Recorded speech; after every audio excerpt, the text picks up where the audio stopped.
gruppi formidabili di organizzazione giuridica, politica e sociale. Ok, octavo podcast del podcast de Edwin. Ya saben cómo somos acá, vamos directo al grano. Este podcast se llama ¿Qué es el fascismo? Y está dedicado a todos aquellos que usan la palabra facho, fascista, fascismo en el contexto social y político latinoamericano y digamos mundial también, porque no solamente es una cuestión de Latinoamérica, sino a nivel mundial. Este podcast va dedicado a todas esas personas que dicen facho, que dicen fascista, que hablan de fascismo sin entender verdaderamente el contexto de qué es y qué no es el fascismo. Bueno, entonces sigamos hablando del fascismo. El fascismo como tal es un conjunto de ideologías donde sí está el autoritarismo, pero aquí hay que hacer la respectiva pedagogía, y es que todo movimiento autoritario no es necesariamente fascista, pero sí todo movimiento fascista es necesariamente autoritario. ¿Esto qué quiere decir? Que no se puede decir a cualquier proyecto político que sea autoritario que ese proyecto político necesariamente es fascista. No. Porque una cosa es fascismo, otra cosa es autoritarismo. Vuelvo y repito, todo movimiento fascista es autoritario, pero no todo autoritarismo es necesariamente fascista. Entonces, el fascismo, como bien dije, es un conjunto de ideologías. Y si determinado proyecto político tiene una de estas ideologías, no cumple para ser fascista, porque el fascismo es un conjunto de ideologías como tal. La base y el fundamento del fascismo es como tal el nacionalismo. Y no puede ser cualquier nacionalismo, porque recordemos que el fascismo es una ideología autoritaria que puede llegar hasta el totalitarismo.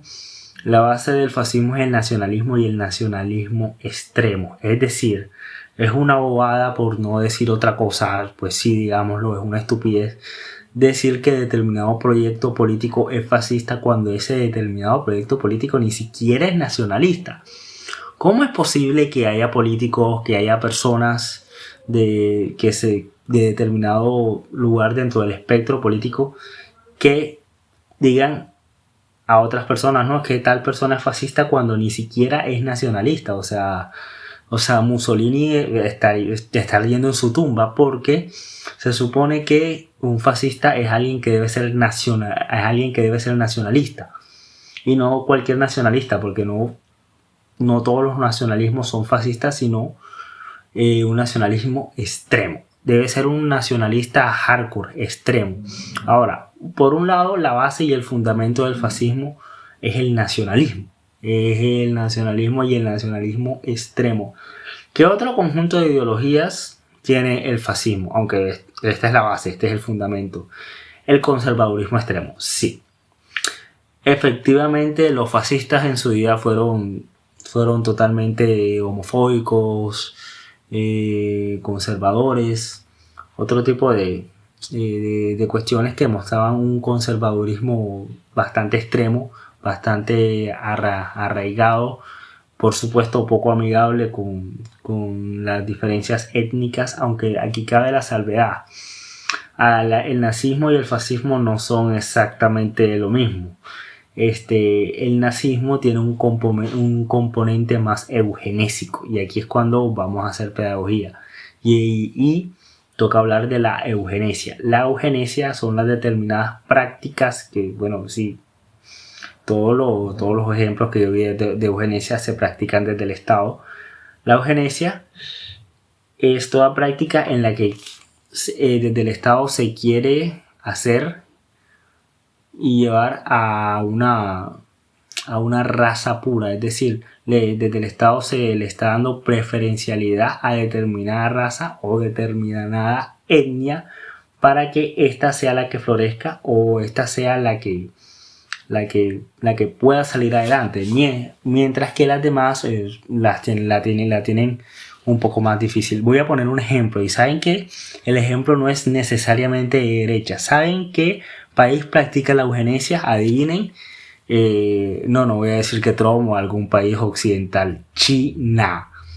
La República Popular China, porque será que todos estos países que tienen como que República Popular y eso terminan siendo países autoritarios.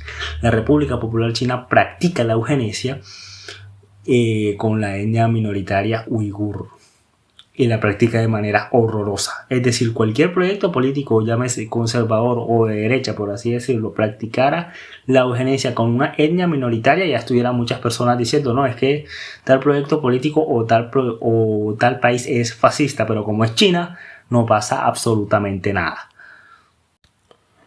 Ok, entonces voy a relatar un poco de cómo son estas prácticas eugenésicas de China.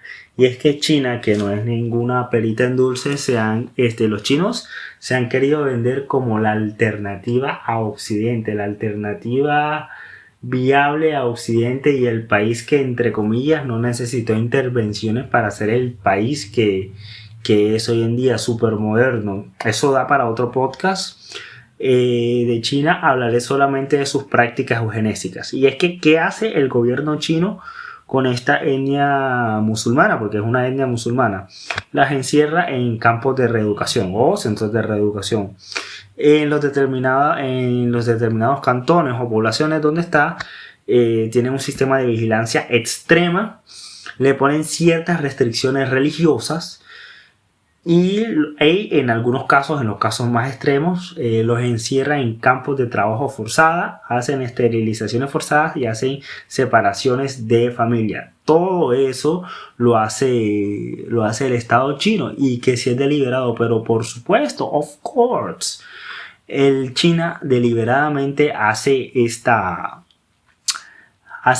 prácticas para preservar la etnia Han, que la etnia Han es la que predomina en China con el por ahí entre el 90 y el 95% de su población. Ya sabemos que China se disputa con India, el país más poblado del mundo. Bueno, no sabemos realmente si ahora mismo si es China o si es India. Veo en muchas noticias y en algunos listados de los países más poblados del mundo que a veces es China, que a veces es India. Así que ahora mismo, right now, no sé exactamente cuál es el país más poblado del mundo. Pero, estábamos hablando de China, pasamos a hablar de su población.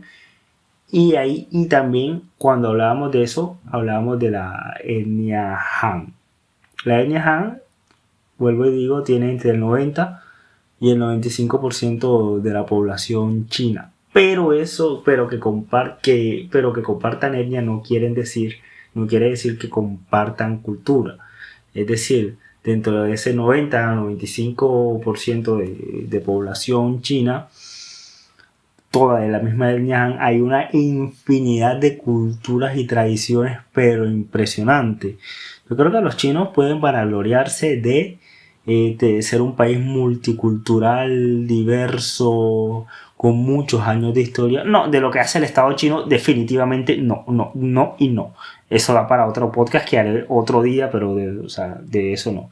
Pero sí pueden vanagloriarse de lo que hace de la cultura china, me parece que hasta cierto punto sí. Volvamos al tema del fascismo. Entonces, ya sabemos que el nazismo y el fascismo no son exactamente lo mismo. A ver, lo que pasa es que el nazismo es como la rama alemana del fascismo, pero como tal el fascismo original es el italiano, solamente que el nazismo cogió de base el fascismo y le puso algunas otras cositas como la eugenesia extrema, sí, digamos que la eugenesia.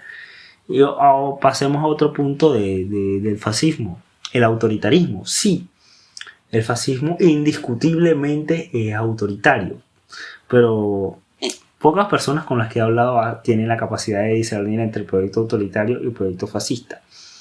Vuelvo y lo digo como por quinta vez en este podcast, todo proyecto fascista es autoritario, pero no todo proyecto autoritario es fascista.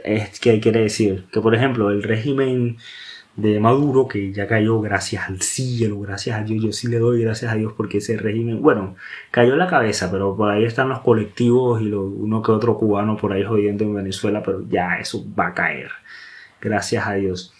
El régimen chavista, que es horroroso, abominable, asqueroso, como tal, no es fascista.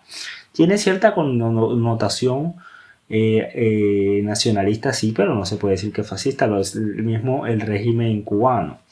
A ver, el régimen venezolano vendría siendo como una especie de narcocracia y cleptocracia con retórica bolivariana y socialista. Eso es lo que era el chavismo básicamente, pero no se puede decir que son fascistas. Bueno, entonces ya aclaramos el tema del nacionalismo extremo, del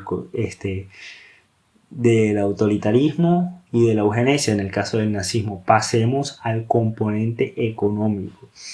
Normalmente se asocia fascismo con derecha, ¿no? Y la derecha se asocia con capitalismo.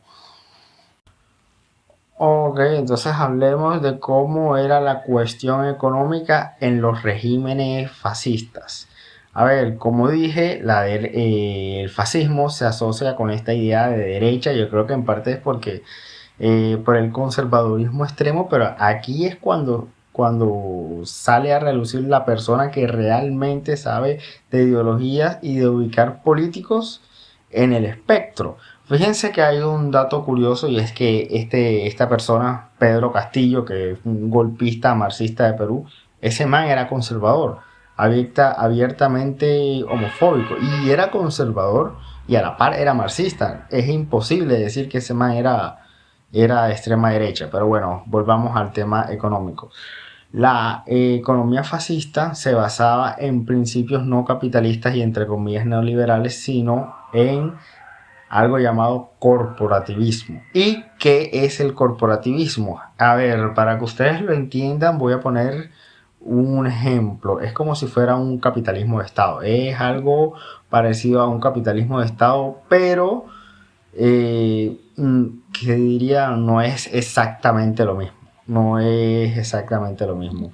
A ver, el corporativismo trabajaba de la siguiente manera. Eran las fábricas o los determinados negocios o empresas que decían llamarse una corporación y esa corporación era el Estado el que decidía determinadas decisiones dentro de esa corporación o dentro de esa determinada empresa. Y los sindicatos estaban, o sea, tenían un poder alto dentro de esas corporaciones o de esas empresas y por supuesto, esos sindicatos estaban ideologizados con el poder de turno, estaban ideologizados a favor de Mussolini o a favor de Hitler en el caso de Alemania. Entonces el corporativismo es una especie de capitalismo de Estado y bueno, en el caso del nazismo y el fascismo llevado a una manera autoritaria a tal punto de que la corporación o la empresa hace